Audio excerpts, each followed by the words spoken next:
আসসালামু আলাইকুম, স্বাগত চ্যানেল আই সংবাদে। সংবাদ কক্ষ থেকে আপনাদের সাথে আছি আমি আনিকা জাহিন। বিস্তারিত সংবাদের শুরুতে জানিয়ে দিচ্ছি ফ্রেশ আটা ময়দাসূচি সংবাদ শিরোনামগুলো। বিমান বাহিনীর প্রশিক্ষণ বিমান বিধ্বস্তের ঘটনায় নিহতের সংখ্যা বেড়ে ২৭, প্রাণহানি হওয়া ২৫ জনের শিশু। হাসপাতাল সহ সকল কর্তৃপক্ষকে সর্বোচ্চ গুরুত্ব দিয়ে পরিস্থিতি মোকাবেলায় প্রধান উপদেষ্টার নির্দেশ, আজ রাষ্ট্রীয় শোক। এবং ভবিষ্যৎ প্রজন্মকে সুন্দর রাখতে ভোলায় প্রকৃতি ও জীবন ক্লাবের বৃক্ষরোপণ, পরিবেশ প্রতিবেশ রক্ষায় সবুজ বেষ্টনী গড়ায় বিশিষ্টজনদের গুরুত্বারোপ।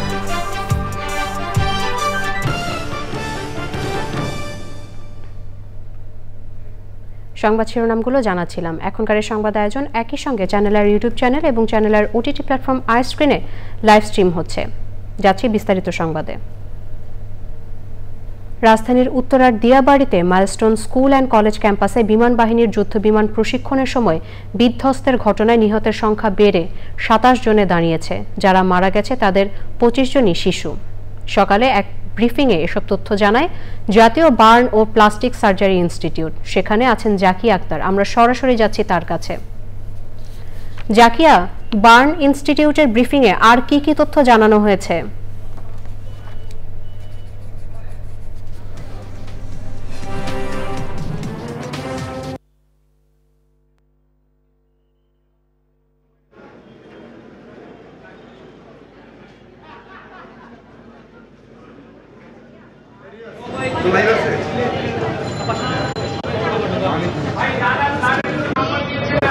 একটা ব্রিফিং হয়ে গেছে যেখানে আমাদেরকে জানানো হয়েছে গত ১২ ঘন্টায় বার্ন ইনস্টিটিউটে ১০ জন মারা গেছেন দগ্ধ হয়ে, এবং ঢাকা শহরে যে কটি হাসপাতালে ভর্তি রয়েছে সেটির সংখ্যা হচ্ছে ৭৮ জন। ৭৮ জনের মধ্যে এ পর্যন্ত ২৭ জন মারা গেছে। ৭৭ জনের মধ্যে আমরা যেটি জানতে পেরেছি যে ২৫ জনই শিশু রয়েছেন। আর এছাড়া হচ্ছে লাশ শনাক্ত করা যায়নি মোট ৭ জনের।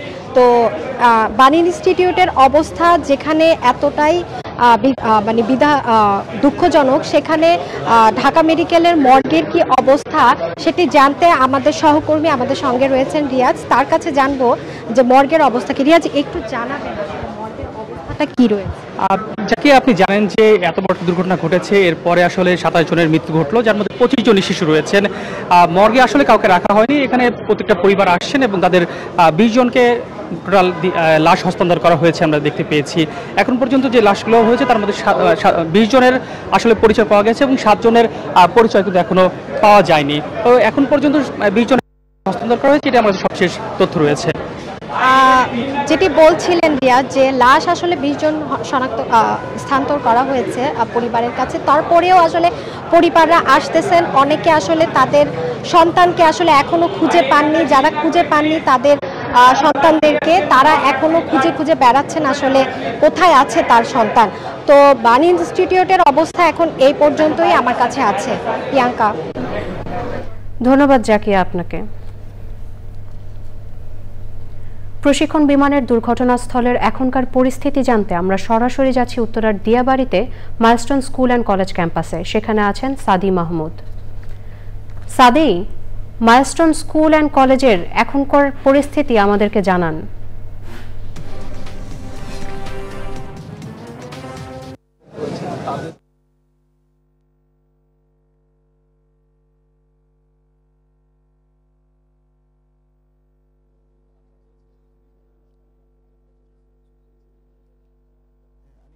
ধন্যবাদ আপনাকে। আসলে মাইলস্টোন স্কুল অ্যান্ড কলেজের জন্য কিন্তু আজকের সকালটি অন্য সকালগুলোর মতো না কিন্তু, এবং এখানে কিন্তু একটা নিস্তব্ধতা, একটা আতঙ্ক বিরাজ করছে। আমি সকাল থেকে কিন্তু এই মাইলস্টোন স্কুল অ্যান্ড কলেজে অবস্থান করছি, এবং আমার পেছনে যে ভবনটি দেখতে পাচ্ছেন হায়দার আলী ভবন, এই ভবনেই কিন্তু গতকাল বাংলাদেশ বিমানের যে প্রশিক্ষণ যুদ্ধ বিমান সেটি কিন্তু বিধ্বস্ত হয়েছিল, এবং এই মুহূর্তে উদ্ধার তৎপরতা কিন্তু চলছে। বিমান বাহিনীর যারা সদস্য যারা আছেন তারা কিন্তু সকাল থেকে এখানে উদ্ধার তৎপরতা চালিয়ে যাচ্ছেন, এবং গতকাল রাতে কিন্তু উদ্ধার কাজ বেশিরভাগ অংশই শেষ হয়েছে, এবং আজকে বিমানটি যেটি বিধ্বস্ত হয়েছে সেই বিমানের আর যন্ত্রাংশ যে আশেপাশে ছড়িয়ে ছিটিয়ে পড়েছে সেইগুলো তারা কিন্তু উদ্ধার করছে এবং সেগুলো উদ্ধার করে তারা কিন্তু গাড়িতে তুলছে এবং কিছুক্ষণ পর হয়তো তারা নিয়ে যাবে। এবং আমরা যতদূর জানতে পেরেছি আজকের মধ্যেই কিন্তু উদ্ধার তৎপরতা তারা কিন্তু সমাপ্তি ঘোষণা করবে। এবং আমি কিন্তু সকাল থেকে এই এলাকায় অবস্থান করছি এবং যারা অভিভাবক যারা আছেন তারা কিন্তু এইখানে আসছেন, এই ভবনের সামনে দাঁড়িয়ে তারা কিন্তু আবেগপ্রবণ হয়ে পড়ছেন, আমি আসলে যারা খেয়াল করেছি। এবং তারা বলছেন যে তাদের সন্তানটিও এখানে ছিল এবং তারা বলছেন যে তাদের শিশুটি কিন্তু এখনও আতঙ্কে আছেন, ভয়ে আছেন, এই বিষয়টি তারা উল্লেখ করেছেন। অনেক অভিভাবকের সাথে আমি আসলে কথা বলার চেষ্টা করেছি, যদিও কথা বলার পরিস্থিতিতে এই মুহূর্তে তারা নেই। অনেকে আমি দেখেছি যে তারা তাদের সন্তানটিকে খুঁজে বেড়াচ্ছেন, বিভিন্ন হাসপাতালে খুঁজেছেন, তারা পাননি, অবশেষে তারা এখানে এসেছেন। এখানে যদি কোনোভাবে তারা হারানো সন্তানটিকে এই বিষয়টি তারা উল্লেখ করেছেন। এবং এখন পর্যন্ত এই ঘটনায় কিন্তু 27 জনের মতো মারা গেছেন আমরা যতদূর জানতে পেরেছি এবং 150 শতাধিক কিন্তু বিভিন্ন হাসপাতালে ভর্তি রয়েছেন। এবং এই ঘটনার সাথে কিন্তু এই স্কুল এবং কলেজে যারা শিক্ষার্থী আছেন কিন্তু আজকে বেলা 11টার দিকে কিন্তু এই স্কুল প্রাঙ্গণে একটি মানববন্ধন করবেন আমরা যতদূর জানতে পেরেছি। এবং আনিকা, আপনাকে আরও একটি বিষয় জানিয়ে রাখতে চাই, আজকে যেহেতু এইচএসসি পরীক্ষা ছিল, এই ঘটনার জন্য কিন্তু এইচএসসি পরীক্ষা কিন্তু সাময়িকভাবে স্থগিত করা হয়েছে এবং আজকের পরীক্ষাটি কবে নাগাদ অনুষ্ঠিত হবে সেই বিষয়টি কিন্তু পরে জানিয়ে দেওয়া হবে বলে জানানো হয়েছে। এবং আজকে যেহেতু রাষ্ট্রীয় শোক দিবস পালন করা হচ্ছে, যার কারণে কিন্তু বিভিন্ন জায়গায় জাতীয় পতাকা অর্ধনমিত রাখা হয়েছে। এবং সবশেষ অবস্থা যদি আপনাকে জানাতে চাই আনিকা, একটা আসলে কি বলবো, নিস্তব্ধতা বিরাজ করছে, কিন্তু একটা আবেগঘন পরিবেশ কিন্তু বিরাজ করছে এই মাইলস্টোন স্কুল অ্যান্ড কলেজে। ধন্যবাদ সাদিয়া আপনাকে মাইলস্টোন স্কুল অ্যান্ড কলেজের সবশেষ তথ্য আমাদেরকে জানানোর জন্য। রাজধানীর উত্তরায় মাইলস্টোন স্কুল অ্যান্ড কলেজ ক্যাম্পাসে বাংলাদেশ বিমান বাহিনীর প্রশিক্ষণ বিমান বিধ্বস্তের ঘটনায় গভীর শোক জানিয়েছেন প্রধান উপদেষ্টা অধ্যাপক মোহাম্মদ ইউনূস। এই ঘটনায় আজ একদিনের রাষ্ট্রীয় শোক ঘোষণা করা হয়েছে। স্থগিত করা হয়েছে আজকের এইচএসসি ও সমমানের পরীক্ষা। এক শোক বার্তায় প্রধান উপদেষ্টা বলেন, হতাহতের ঘটনায় পুরো দেশবাসী হতবাক। যারা স্বজন হারিয়েছে তাদের সান্ত্বনা দেওয়ার ভাষা নেই। সরকার দুর্ঘটনার কারণ অনুসন্ধানে প্রয়োজনীয় ব্যবস্থা গ্রহণ এবং সব ধরনের সহায়তা নিশ্চিত করবে। তিনি আহতদের দ্রুত আরোগ্য কামনা এবং সংশ্লিষ্ট হাসপাতাল সহ সকল কর্তৃপক্ষকে সর্বোচ্চ গুরুত্ব দিয়ে পরিস্থিতি মোকাবেলার নির্দেশ দেন। মাইলস্টোন স্কুল এন্ড কলেজের যে দুর্ঘটনা, প্রশিক্ষণ বিমান বিধ্বস্ত হয়ে কচি শিশুদের উপরে ঝাঁপিয়ে পড়ল, আগুনে পুড়ে মরল, মা বাপদের আমরা কি জবাব দেব? কি বলবো তাদেরকে? আমরা নিজেদেরকে তো জবাব দিতে পারছি না। অজানা শিশুদের মুখ সবার চোখে ভেসে উঠছে। সারা জাতি হতভম্ব বা ক্রুদ্ধ। শোকাহত বললে খুব কম বলা হবে। এই দুর্ঘটনার রেশ এখনো কাটেনি। এখনো লাশ আসছে হাসপাতালে, এখনো হাসপাতালে মারা যাচ্ছে। মা বাপ এখনো খোঁজ দিচ্ছে আমার সন্তান কোথায়, তাকে আর কোনোদিন চেনা যাবে কিনা। আমরা সবাই আপনাদের সঙ্গে আছি, জাতির সমস্ত লোক আপনাদের সঙ্গে আছে। আমরা তাদের জন্য শোক দিবস ঘোষণা করেছি। আমরা সবাই মিলে তাদের কথা স্মরণ করব, তাদের আত্মার শান্তি কামনা করব। আমাদের জাতির সবাইকে, যারা এই দুর্ঘটনায় বিধ্বস্ত, সবাইকে আল্লাহ শান্তি দেন। রাজধানীর উত্তরার দিয়াবাড়িতে মাইলস্টোন স্কুল ক্যাম্পাসে বিমান বাহিনীর প্রশিক্ষণ বিমান বিধ্বস্তের ঘটনায় আহত ও দগ্ধদের বিভিন্ন হাসপাতালে চিকিৎসা দেওয়া হচ্ছে। তাদের রক্তের জরুরি প্রয়োজন। এমন পরিস্থিতিতে আহতদের জন্য চ্যানেল আই প্রাঙ্গণে আজ সকাল 11টা থেকে চ্যানেল আই কর্মীদের রক্তদান কর্মসূচি অনুষ্ঠিত হবে। অভয়াশ্রম গড়ে তুলি দেশি মাছে দেশ ভরি প্রতিপাদ্য নিয়ে আজ থেকে শুরু হচ্ছে জাতীয় মৎস্য সপ্তাহ। প্রতি বছরের মতো মৎস্য খাতে অনন্য অবদানের স্বীকৃতিস্বরূপ 7টি ক্ষেত্রে মোট 16 ব্যক্তি ও প্রতিষ্ঠানকে জাতীয় মৎস্য পদক 2025 দেওয়া হবে। প্রথম, দ্বিতীয় ও তৃতীয় পুরস্কার হিসেবে যথাক্রমে স্বর্ণ, রৌপ্য ও ব্রোঞ্জের পদক দেওয়া হবে। মৎস্য সপ্তাহের উদ্বোধনী অনুষ্ঠানে প্রধান উপদেষ্টা ডক্টর মোহাম্মদ ইউনুস এই পদক প্রদান করবেন। 22 থেকে 28 জুলাই জাতীয় মৎস্য সপ্তাহ একযোগে কেন্দ্রীয়, জেলা ও উপজেলা পর্যায়ে দেশব্যাপী উদযাপিত হবে। মৎস্য ও প্রাণী সম্পদ উপদেষ্টা ফরিদা আক্তার এসব তথ্য জানান। চাঁদার জন্য ইলিশের দাম বাড়ে জানিয়ে উপদেষ্টা বলেন, ইলিশের দাম কমানোর উদ্যোগ নেওয়া হয়েছে। বলেছে আমরা সেটা সিটি কর্পোরেশনগুলোকে দিচ্ছে।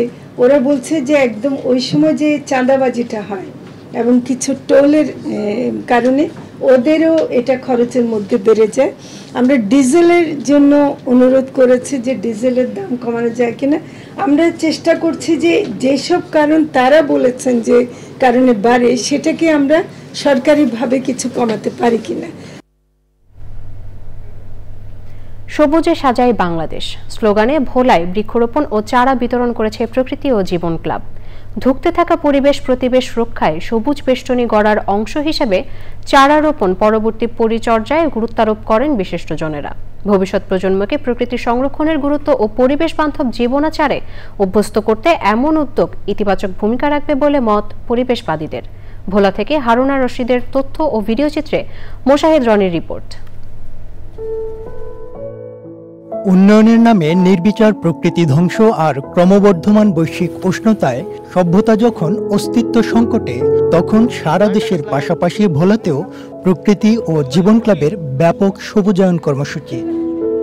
সবুজে সাজাই বাংলাদেশ এই প্রতিপাদ্যে ভোলায় বৃক্ষরোপণ কর্মসূচি পালন করেছে প্রকৃতি জীবন ক্লাব।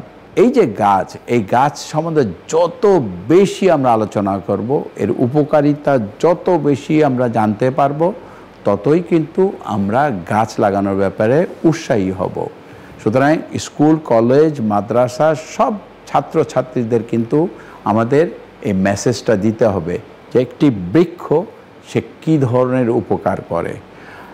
সাধারণ জনগণ এবং এই ছাত্রছাত্রী সবাই মিলে আমরা যখন গাছ লাগাবো এবং আমরা যত বেশি গাছ লাগাবো, তত কিন্তু বাংলাদেশের উষ্ণতা কমবে, বৈরী জলবায়ুর থেকে আমরা পরিত্রাণ পাব।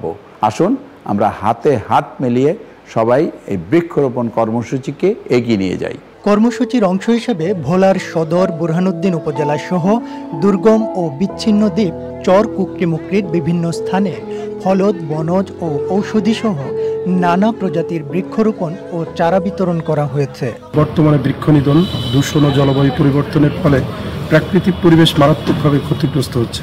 এই অবস্থা থেকে উত্তরণের সবচেয়ে সহজ উপায় হচ্ছে বেশি বেশি করে গাছ লাগানো। ফলজ গাছ দিছে, এটার থেকে ফল হবে, আমাদের ফলের চাহিদা মিটবে। তো এই যে জলবায়ুর যে পরিবর্তন, এই পরিবর্তনকে মোকাবেলা করার জন্য আমরা গাছের চারা বিতরণ করতেছি। প্রাকৃতিক ভারসাম্য রক্ষা ও জলবায়ু পরিস্থিতি উন্নয়নে সরকারের পাশাপাশি ব্যক্তি ও সাংগঠনিক পর্যায়ে এমন উদ্যোগে ধরিত্রী রক্ষার আন্দোলনকে আরও বেগবান করবে বলে মত বিশিষ্টজনদের। আমরা সকলে মিলে যদি এই গাছ লাগাই, তাহলে আমাদের পরিবেশ রক্ষা পাবে, পাশাপাশি আমাদের জীববৈচিত্র্যের ভারসাম্য রক্ষা পাবে। গাছ লাগানোর মাধ্যমে পরিবেশটাকে সংরক্ষণ করা। কৃতজ্ঞতা জানাই প্রকৃতি এবং জীবন ক্লাবকে যে বৃক্ষরোপণের একটা বড় কর্মসূচি এখানে সংগঠিত হলো। এর মাধ্যমে জনসচেতনতা বৃদ্ধি পাবে। নিরাপদ ভবিষ্যৎ বিনির্মাণের টেকসই উন্নয়ন পরিকল্পনা, পরিবেশ বান্ধব প্রযুক্তি ও জীবনাচারের বিকল্প নেই বলে মত বিশেষজ্ঞদের। Moshahid Roni, channel i. এবার বাংলাদেশ পাকিস্তান টি-20 সিরিজ।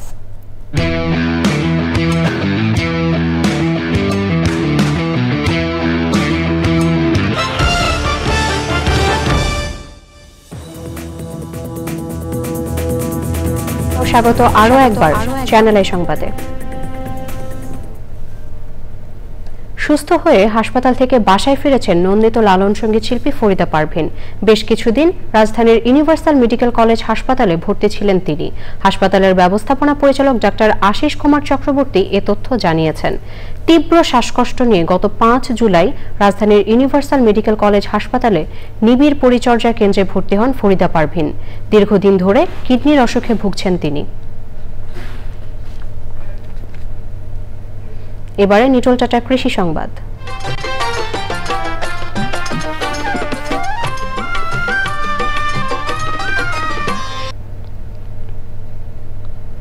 দেশের অন্যতম বৃহৎ ড্রাগন ফলের হাট ঝিনাইদহের গৌরীনাথপুরে, যা এখন পরিচিত ড্রাগনের রাজধানী হিসেবে। ফলের ভরা মৌসুমে প্রতিদিন বিক্রি হচ্ছে কোটি টাকার ফল। এবারে প্রকৃতি সংবাদ।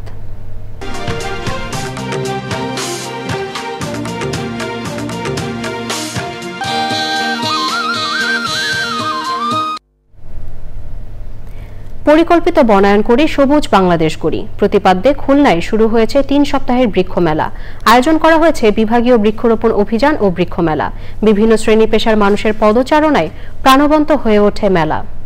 ক্রেতা আকর্ষণে দেশি বিদেশি হাজারো বৃক্ষরাজির পসরা বসিয়েছেন ব্যবসায়ী ও উদ্যোক্তারা। এবারে খেলার খবর।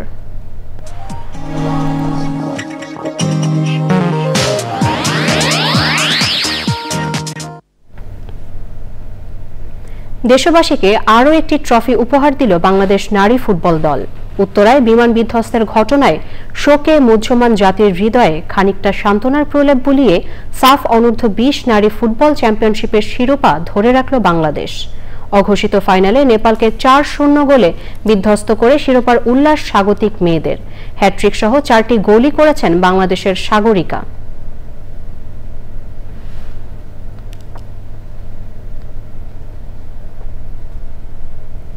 দর্শক, সবশেষে ফ্রেশ আটা ময়দা সূচির সংবাদ শিরোনামগুলো জানিয়ে দিচ্ছি আরও একবার। বিমান বাহিনীর প্রশিক্ষণ বিমান বিধ্বস্তের ঘটনায় নিহতের সংখ্যা বেড়ে 27, প্রাণ হারানোদের 25 জনই শিশু।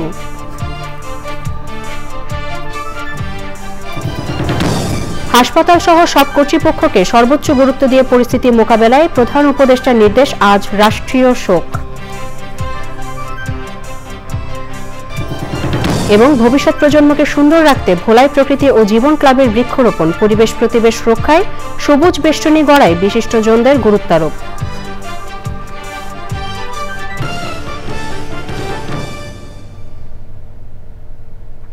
চ্যানেল আই সর্বশেষ সংবাদ জানতে ভিজিট করুন channelionline.com-এ। যুক্ত থাকুন আমাদের সোশ্যাল মিডিয়া প্ল্যাটফর্মগুলোর সাথে। পরবর্তী সংবাদ দেখার আমন্ত্রণ রইল। এতক্ষণ সাথে থাকার জন্য সবাইকে অসংখ্য ধন্যবাদ।